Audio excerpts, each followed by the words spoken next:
Sábado 1 de agosto de 2026. San Alfonso María de Ligorio. Evangelio según San Mateo, capítulo 14, versículos del 1 al 12.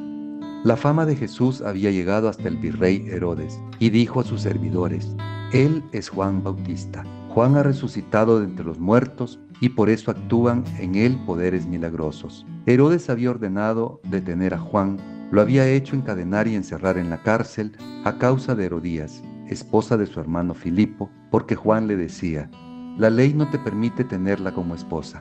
Herodes quería matarlo, pero tenía miedo de la gente que consideraba a Juan como un profeta. Cuando llegó el cumpleaños de Herodes, la hija de Herodías salió a bailar en medio de los invitados y le gustó tanto al virrey que le prometió bajo juramento darle todo lo que le pidiera. La joven, a instigación de su madre, le respondió: dame aquí en una bandeja la cabeza de Juan Bautista.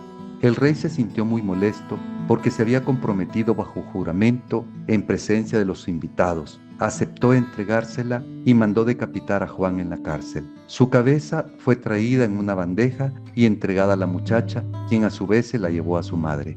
Después vinieron los discípulos de Juan a recoger su cuerpo y lo enterraron, y luego a dar la noticia a Jesús. Palabra del Señor.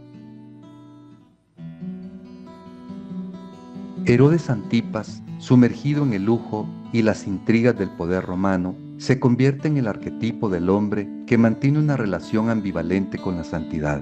Sabe que Juan es justo y santo, lo protege, lo escucha con fascinación turbadora e incluso hace algunas cosas guiada por sus reprensiones. Sin embargo, este conocimiento no es conversión, sino un mero coqueteo con la verdad, una admiración estéril que carece de la raíz del arrepentimiento.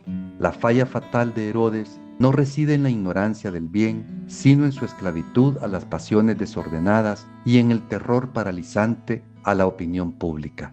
Herodías representa el vínculo ilícito que ha colonizado su voluntad, mientras que el banquete de cumpleaños expone un ego frágil que necesita desesperadamente la validación de sus cortesanos y la ostentación de su generosidad.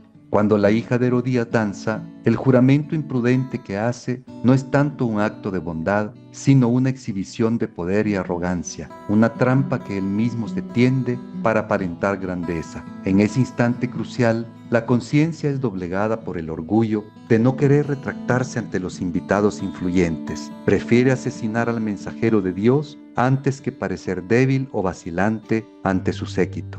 La cabeza de Juan, en una bandeja, se convierte en el símbolo escalofriante de cómo la verdad es sacrificada por los deseos egoístas. Este pasaje nos revela la tragedia cotidiana del ser humano que, sabiendo lo correcto, carece del coraje para ejecutarlo cuando el precio implica incomodidad personal o pérdida de estatus social. La dinámica de Herodes se repite en nuestros foros internos, cuando callamos ante una injusticia por no generar conflicto o cuando justificamos un compromiso erróneo para no perder el favor de un círculo social.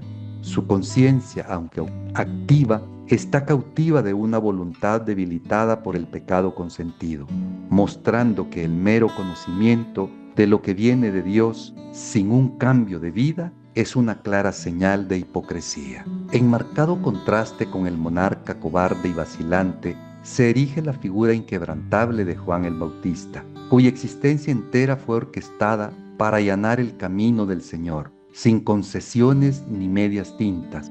Juan no modula su tono ni endulza su mensaje para adaptarse a los oídos delicados del poderoso. Llama al adulterio por su nombre y exige arrepentimiento sin diplomacia y sin cálculo político. Este valor no nace de una terquedad humana, sino de una devoción profunda y absoluta al Dios cuya hacha ya está puesta a la raíz de los árboles y cuya verdad no necesita ser maquillada para ser efectiva.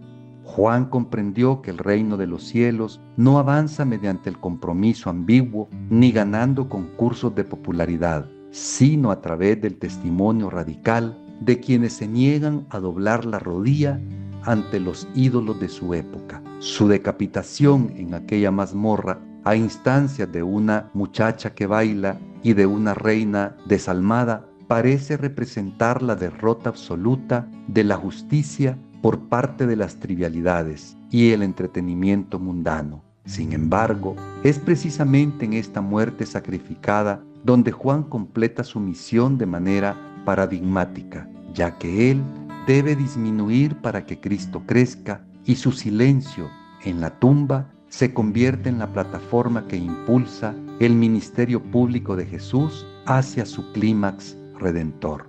Para el creyente de hoy, esta narrativa es un recordatorio punzante de que la fidelidad a Dios conduce a menudo por senderos de profundo sufrimiento, incomprensión y aparente fracaso según los estándares del mundo. No estamos llamados a tener éxito en términos terrenales, sino a ser testigos fieles, confiando en que nuestro trabajo, incluso cuando termina en una muerte violenta y aparentemente estéril, es tesoro precioso a los ojos del Padre.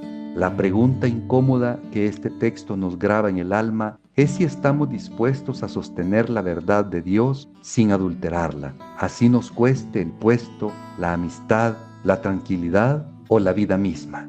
Este pasaje no concluye con el sonido metálico de la bandeja al ser depositada, sino que desemboca en un acto silencioso y profundamente conmovedor de lealtad y respeto. Los discípulos de Juan, que no figuran como héroes, guerreros ni vengadores, se acercan para recuperar el cadáver decapitado de su maestro, otorgándole una sepultura digna que honra su memoria y su fidelidad en medio del horror absoluto y la desolación. Esta acción de piedad, en un contexto de crueldad política y cinismo imperial, es una lección viva sobre cómo la comunidad de fe debe cuidar a los suyos, incluso en los momentos más oscuros y absurdos de la historia. Sin embargo, el detalle más instructivo y teológicamente esencial del texto es el verbo final que nos dice que ellos van y se lo cuentan a Jesús. En su hora más amarga, cuando el precursor ha muerto y su ancla espiritual parece haber sido cortada de raíz, los discípulos no abandonan la fe ni se dispersan. En lugar de eso, toman su dolor, su desconcierto y sus esperanzas rotas y las llevan directamente a aquel a quien Juan mismo señaló como el Cordero de Dios. Esta es la postura perenne que define a la iglesia verdadera, en donde lloramos, enterramos a nuestros muertos y atravesamos el valle de sombras, que nunca lo hacemos sin volver nuestros ojos hacia el Señor resucitado, que ya ha vencido el poder último del sepulcro.